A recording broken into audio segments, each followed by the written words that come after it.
మార్తమ్మ తెలుసా మీకు? మార్త ఏం చేస్తూ ఉండేది? మార్త బైబిల్లో ఏం చేస్తూ ఉండేది? మరియా మార్త విస్తారమైన పనులు పెట్టుకొని మరి ఏం చేస్తుంది? యేసు ప్రభు పాదాల దగ్గర కూర్చొని ఎప్పుడు కూడా ఆయన మాటలు వింటూ ఉండేది. మార్త ఏం చేస్తూ ఉండేది? విస్తారమైన వంటలు. యేసుప్రభు మా ఇంటికి వచ్చాడు కదా, మరి ఆ వంట చేయాలి, ఈ వంట చేయాలి, రుచికరమైన భోజనం అందించాలని పాప ఆమె తాపత్రయం పడుతూ ఉండేది. ఎప్పుడు వాక్యం వినేది కాదు. అవునా? ఎప్పుడైనా వాక్యం వినేదా? వినేది కాదు. ఇలా మనం మార్తమ్మ అని పేరు పెట్టుకొని ఏం చేస్తున్నాం? మనం కూడా విస్తారమైన పనులు పెట్టుకోవాలా?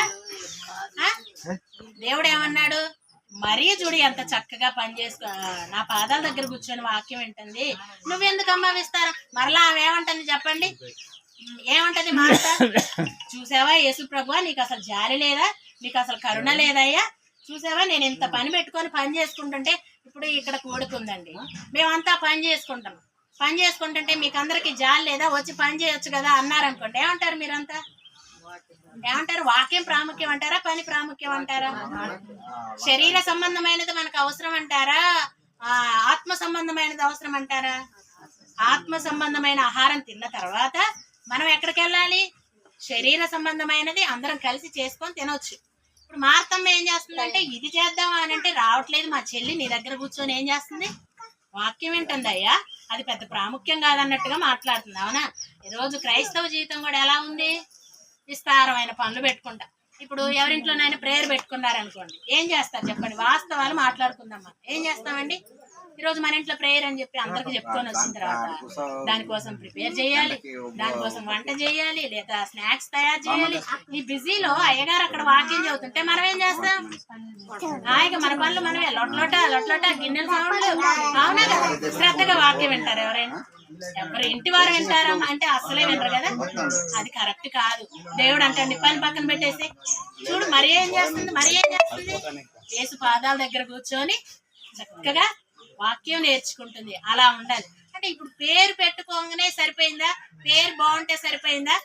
ఇప్పుడు ఇక్కడ అన్నాడు కదా ఆయన, సుగంధ తైలము కంటే మంచి పేరు మేలు, మంచి పేరు పెట్టుకోండి అన్నాడు. అవునా? పేరు పెట్టుకుంటే సరిపోద్దాం. ఇప్పుడు యేసు అని పేరు పెట్టుకున్నారు అనుకోండి, మీలో ఎవరికైనా పేరుందా? యేసు అని పేరు పెట్టుకున్నారా? యేసు అని పేరు పెట్టుకున్నాడట. ఒక ఆయన ఏం చేశాడు తెలుసా? భార్యని అవమానంతో తల నరికేసి తీసుకెళ్లి పోలీస్ స్టేషన్ లో తలకాయ తీసుకెళ్లి ఇలా పెట్టాడట. ఏం పేరయ్యా నీ పేరు అంటే?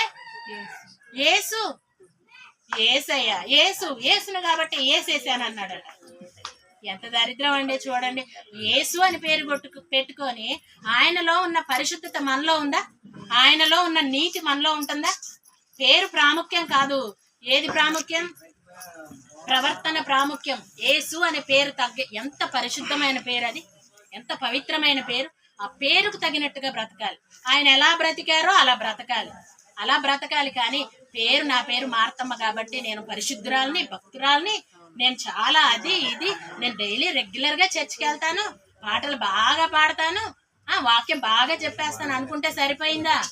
బయటికి వెళ్ళి ఏం చేస్తావు? నీ పక్కింటి ఆవిడతో కూడా, నీ ఎదురింటి ఆవిడతో కూడా. అవునా కదా? ఇదే కదండి మనం చేసేది, మీరైనా నేనైనా. కానీ ప్రభు అంటున్నాడు మార్చుకోవాలి. ఇది కాదు, ఈ పేరు కాదు మీకు కావాల్సింది. ఏ పేరు కావాలి? పేరుకు తగిన ప్రవర్తన. ఆ ప్రవర్తనే నీకు మేలు. సుగంధ తైలము కంటే మంచి పేరు కావాలి నీకు. మంచి పేరు అంటే లోకంలో ఉన్న మంచి పేర్లన్నీ వెతికి తెచ్చుకోవడం కాదు. ఎవరికి కూడా అర్థం కాని పేరు పెట్టుకుందాం మనం అనుకుంటాం. మన పిల్లలకి ఎలాంటి పేర్లు సెలెక్ట్ చేస్తాం చెప్పండి?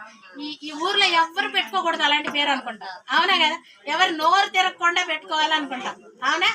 అంటే ఏంటి మీ పేరు భలే ఉంది, మీ పాప పేరు బాగుంది, లేదా మీ బాబు పేరు బాగుంది అంటే చాలా సంతోషపడుతూ ఉంటాం. ఆ పేరు కాదు. పేరుకు తగిన ప్రవర్తన మన జీవితంలో ఉండాలి. మీ పేర్లకు అర్థాలు తెలుసా మీకు? మీ పేర్లు ఏంటి తెలుసా? మీ పేరేంటమ్మా? సులోచన. ఇంకా మీ పేరేంటి? మార్తమ్మ. ఇలా పేర్లు పెట్టుకుంటారు. మీ పేర్లకు అర్థాలు ఎప్పుడైనా తెలుసుకున్నారా? పేర్లకు అర్థాలు తెలుసుకోండి. ఆ పేర్లకు తగినట్టుగా బ్రతకండి. అర్థమవుతుందా? అలా బ్రతకడం మేలు. ఏమంటున్నాడు ఇక్కడ? సుగంధ తైలం అంటే తెలుసా మీకేంటి? సుగంధ తైలము అంటే సరే మనకు అర్థమయ్యే భాషలో పర్ఫ్యూమ్, సెంట్ ఎంత స్మెల్ వస్తుంది? కొట్టుకుంటారా ఎవరైనా సెంట్? కొట్టుకుంటారు, కొంతమంది కొట్టుకుంటారు కదండి. వాళ్ళు వచ్చినప్పుడు అలా గప్పున వాసన వస్తుంది. అవునా, ఎంత బాగుంటుందా కదా ఆ స్మెల్. అబ్బాయి ఎంత బాగుందో వీళ్ళ పర్ఫ్యూమ్ అని అనుకుంటా.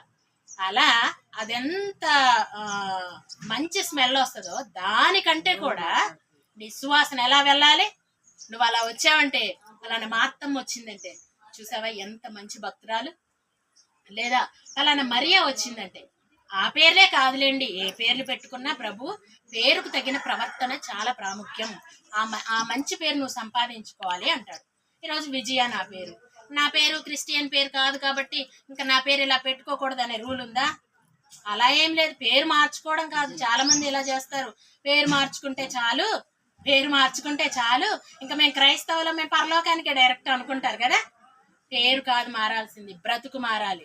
ప్రభువులోకి వచ్చిన తర్వాత ఇంతకు ముందు ఒకలాగా బ్రతికాం. ఎలా బ్రతికాం చెప్పండి? ఒకప్పుడు మన జీవితాలు ఏంటంటే అంత కుళ్ళు, వాళ్ళని చూస్తే వారవలేం, వీళ్ళని చూస్తే వారవలేం, ఇంకా వాళ్ళు ఏదో చేస్తున్నారని వీళ్ళు ఏదో చాడీలు చెప్పడం. అవునా కాదు? నేనైతే చెప్పానండి, మీరు చెప్పారా లేదా? నేనైతే చాలాసార్లు చెప్పాను. ప్రభువులోకి రాకముందు. ప్రభువులోకి వచ్చిన తర్వాత కూడా చాలాసార్లు తప్పిపోతున్నాం, కానీ సరి చేసుకోవాలి తప్పకుండా. అవునా? అలా ప్రభువులోకి నడిపించబడే మంచి పేరు సంపాదించడం మేలు అని చెప్తున్నాడు. ఇంకా ఏమంటున్నాడు చూడండి, ఇంకా ఏమంటున్నాడు? ఒకని జన్మ దినము కంటే మరణ దినమే మేలట. అంటే ఒకరు జన్మించడం కంటే కూడా ఏది మేలు అంటున్నాడు? మరణించడమే మేలు అంటున్నాడు. ఇదేంటండి, మరణించడం మేలేంటి? అసలు చచ్చిపోవడం మేలా? ఇప్పుడు నీలమ్మ గారు చనిపోయారు, మేలా మనకి? మనం అనుకుంటాం మేలా ఏంటి, ఆవిడ చనిపోతే మేలు అంటున్నారు ఏంటి అని అంటాం. కానీ మేలు.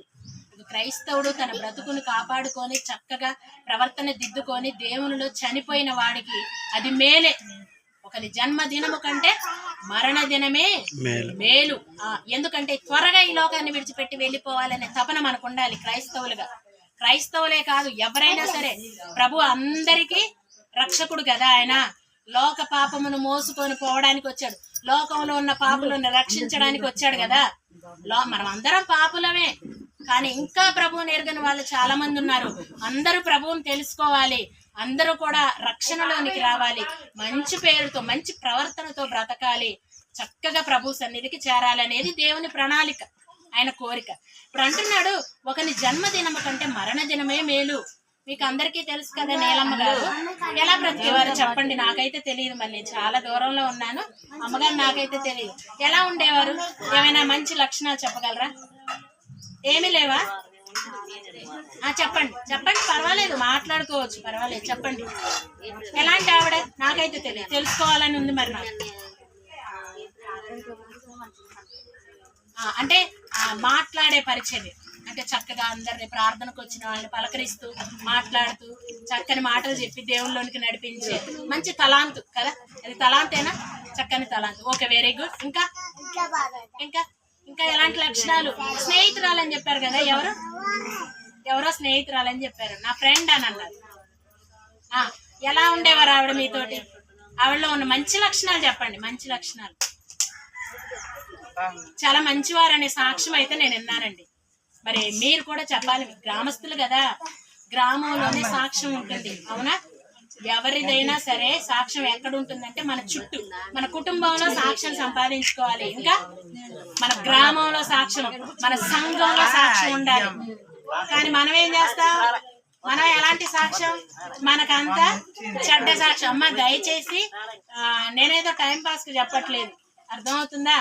అది అర్థమవుతున్నాయి నేను చెప్పే మాటలు. మీకు అర్థం కాకపోతే చెప్పండి, కూర్చుంటాను. మరి అర్థమవుతున్నాయి మీకు అందరికి అర్థమయ్యేలా మాట్లాడుతున్నానా? చాలా అమూల్యమైన మాటలు ప్రియులారా, అందరం చాలా జాగ్రత్తగా వినాల్సిన మాటలు. దయచేసి మౌనంగా ఉండండి కొద్ది నిమిషాలు. సరే, ఒకని జన్మదినము కంటే మరణ దినమే మేలు. ప్రభు సన్నిధికి వెళ్ళడం చాలా మేలు అని అంటున్నాడు, చాలా మేలు. చూడండి, ఇంకా ఇంకా విందు జరుగుతున్న ఇంటికి పోవుట కంటే ఎక్కడికి వెళ్ళాలట? ప్రలాపించుతున్న వారింటికి పోవటం మేలు. ఇప్పుడు విందు జరిగే చోటుకి ఈ ఫంక్షన్ ఉంది రండి అంటే వస్తాం కదా అందరం. ఎలా రెడీ అవుతామో, ఇంకా మనకున్న నగలు పట్టు చీరలు అన్ని కట్టుకొని చక్కగా పోతాం. అవునా? వెళ్తారా మీరందరూ? వెళ్తాం కదా.